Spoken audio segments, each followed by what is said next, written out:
Hello guys, അപ്പോൾ എല്ലാവർക്കും നമ്മുടെ ചാനലിലെ പുതിയൊരു വീഡിയോയിലേക്ക് സ്വാഗതം. ആദ്യമായി തന്നെ എല്ലാവരോടും ഞാൻ ഒരുപാട് നന്ദി അറിയിക്കുകയാണ് കേട്ടോ. എൻ്റെ ഫസ്റ്റത്തെ വീഡിയോ കണ്ട് ലൈക്ക് ചെയ്ത് ഷെയർ ചെയ്ത് സബ്സ്ക്രൈബ് ചെയ്ത് എല്ലാവർക്കും ഒരുപാട് നന്ദി. വളരെയധികം ടെൻഷനോട് കൂടിയിട്ടാണ് ഞാൻ ഫസ്റ്റത്തെ വീഡിയോ അപ്ലോഡ് ചെയ്തത്. പക്ഷേ നിങ്ങളുടെ ലൈക്കും ഷെയറും കമൻസും ഒക്കെ കണ്ടപ്പോൾ എനിക്ക് മനസ്സിലായി എന്നെ സ്നേഹിക്കുന്ന കുറച്ച് പേരെങ്കിലും എനിക്ക് ചുറ്റുമുണ്ടെന്ന്. അപ്പോൾ എല്ലാവരോടും ഞാൻ എൻ്റെ ഹൃദയത്തിൽ നിന്നുള്ള നന്ദി അറിയിക്കുകയാണ് കേട്ടോ. അപ്പോൾ തുടർന്നും ഈ സപ്പോർട്ട് ഉണ്ടാവുമെന്ന് ഞാൻ പ്രതീക്ഷിക്കുകയാണ്. അപ്പോൾ ഗായ്സ്, എൻ്റെ മോർണിംഗ് റുട്ടീനാണ് കേട്ടോ അപ്പോൾ നിങ്ങൾ കണ്ടുകൊണ്ടിരിക്കുന്നത്. അപ്പോൾ ഞാൻ ഇന്നത്തെ എൻ്റെ ദിവസം സൂര്യ നമസ്കാരത്തിലൂടെയാണ് തുടങ്ങുന്നത്. എല്ലാ ദിവസവും ഒന്നും ഇത് ചെയ്യാൻ പറ്റില്ല, കാരണം ഇന്ന് മോൻ കിടന്ന് ഉറങ്ങുകയാണ്, അതുകൊണ്ട് ചെയ്യുന്നു മാത്രം. അപ്പോൾ ഒരു ദിവസം സൂര്യ നമസ്കാരത്തിലൂടെ യോഗയിലൂടെയോ എക്സസൈസിലൂടെയോ ഒക്കെ തുടങ്ങുകയാണെങ്കിൽ നമുക്ക് ആ ദിവസം മുഴുവൻ വളരെയധികം ഊർജ്ജസ്വലരായി നമ്മുടെ കാര്യങ്ങളെല്ലാം ചെയ്തു തീർക്കാൻ സാധിക്കും. അപ്പോൾ ഒരു 2-3 മാസങ്ങൾക്ക് മുന്നേ ഞാൻ ഇങ്ങനെയല്ലായിരുന്നു കേട്ടോ. ഞാൻ വളരെയധികം മടിച്ചായിരുന്നു എന്ന് വേണമെങ്കിൽ പറയാം. വീട്ടുകാര്യങ്ങളും മോൻ്റെ കാര്യങ്ങളും മാത്രം നോക്കി അങ്ങ് ദിവസം മുഴുവൻ തള്ളി നീക്കും. പ്രൊഡക്റ്റീവായ ഒന്നും ഞാൻ ചെയ്തിരുന്നില്ല. അങ്ങനെ പോകെ ഞാനൊരു രോഗിയായി മാറാൻ തുടങ്ങി. എന്നും ശരീരം വേദന, പുറം വേദന, കഴുത്ത് വേദന. എനിക്കങ്ങ് മടുത്തു. ഡോക്ടേഴ്സിനെ കാണുമ്പോൾ അവർ പറയും നിനക്കൊരു അസുഖമില്ല, എല്ലാം നിൻ്റെ മനസ്സിൻ്റെ ആണെന്ന് പറയും. അങ്ങനെ പതുക്കെ ഞാൻ എൻ്റെ ലൈഫ് സ്റ്റൈൽ മാറ്റാൻ തുടങ്ങി. എനിക്കിഷ്ടമുള്ള കാര്യങ്ങൾ ചെയ്യാൻ തുടങ്ങി. ഇപ്പോൾ കുറേ വ്യത്യാസങ്ങൾ എനിക്ക് വന്നു കേട്ടോ കുറച്ച് നാളുകളായിട്ട്.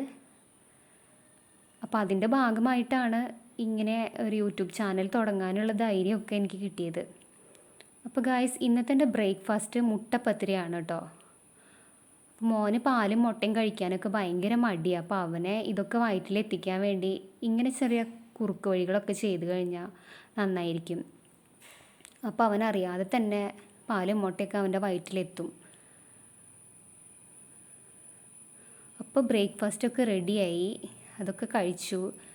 ശേഷം ഇന്നത്തെ സ്പെഷ്യൽ കർക്കിടക മാസത്തിൻ്റെ സ്പെഷ്യലായ പത്തില തോരനാണ് കേട്ടോ. അപ്പം ഞാൻ അടുത്ത വീട്ടിലെ ചേച്ചിയുടെ പറമ്പിലേക്ക് പോയി അവിടുന്ന് വേലിച്ചീര എന്നല്ല പറയുക ഇതിനെ, വേലിച്ചീരയും കുമ്പളത്തിൻ്റെ ഇലയും മത്തയുടെ ഇലയും ഒക്കെ പറിച്ചു കൊണ്ടുവന്നു.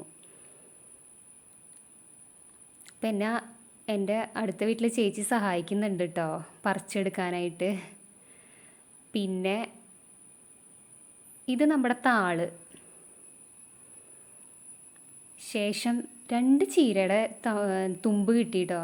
10 ഇലയൊന്നും കിട്ടിയില്ല, കിട്ടിയത് വെച്ച് അങ്ങ് അഡ്ജസ്റ്റ് ചെയ്തു. ഇത് നമ്മുടെ ചൊറിയൻ ചേമ്പ്, കടിത്തുമ്പാന്നൊക്കെയാണ് ഞങ്ങൾ പറയുക.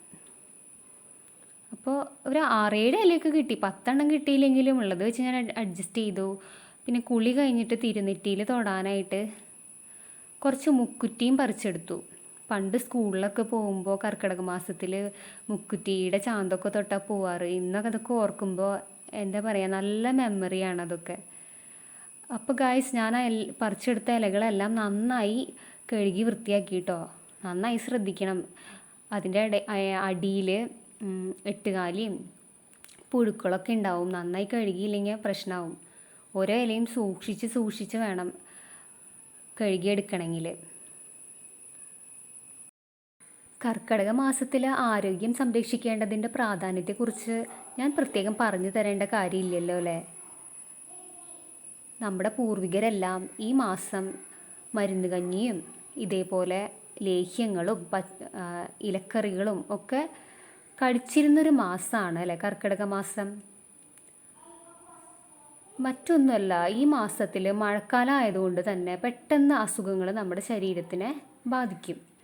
അതുകൊണ്ടാണ് ഇത്തരം പൊടിക്കൈകളെല്ലാം നമ്മൾ ചെയ്തിരുന്നത്. അപ്പോൾ ഇനി വരാൻ പോകുന്ന ഒരു വർഷം മുഴുവൻ നല്ല ഹെൽത്തി ആയിട്ടിരിക്കാനായിട്ട് ഇപ്പോൾ ശരീരത്തിന് നൽകുന്ന ഈ സുഖചികിത്സ സഹായിക്കും. അപ്പോൾ ഗായ്സ്, ഞാൻ എടുത്തു വച്ചിരുന്ന ഇലകളെല്ലാം നന്നായി കുനുകുന അരിഞ്ഞു വെച്ചിട്ടുണ്ട്. ഇപ്പം ഇത് നമ്മുടെ ചൊറിയൻ ചേമ്പാണ് കേട്ടോ. ചൊറിയൻ ചേമ്പും ഇതേപോലെ അരിഞ്ഞു വെച്ചിട്ടുണ്ട്. ഇനി നമ്മുടെ കറിയിലേക്ക് ആവശ്യമായിട്ടുള്ളത് തേങ്ങയാണ്. തേങ്ങ ചരുകി വെച്ചു. ശേഷം സവാള കുനുകുനാന്നരിഞ്ഞു. അതേപോലെ തന്നെ പച്ചമുളകിന് പകരം നിങ്ങൾക്ക് കുത്തുമുളകിൻ്റെ പൊടി ചേർക്കണമെങ്കിൽ അങ്ങനെ ആവാം കേട്ടോ.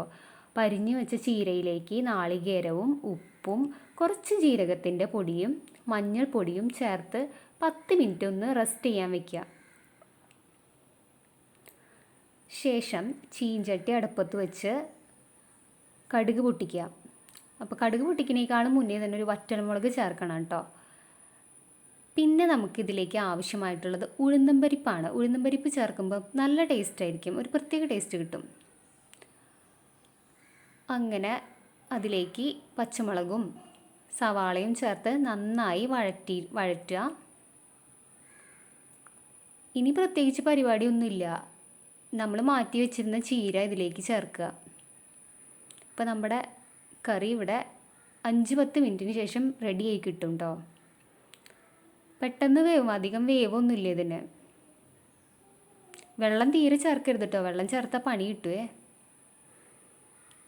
അപ്പോൾ ഗായ്സ് എൻ്റെ ചോറും വെന്ത് കഴിഞ്ഞു കേട്ടോ അതിനിടയിൽ. അപ്പോൾ ഇതാണ് നമ്മുടെ രുചികരമായ കറി. അപ്പോൾ ഗായ്സ് ഇത് ഉലുവലേക്കും നെല്ലിക്കലേക്കുമാണ്. വീഡിയോ ഇഷ്ടപ്പെടുകയാണെങ്കിൽ ലൈക്ക് ചെയ്യുക, ഷെയർ ചെയ്യുക.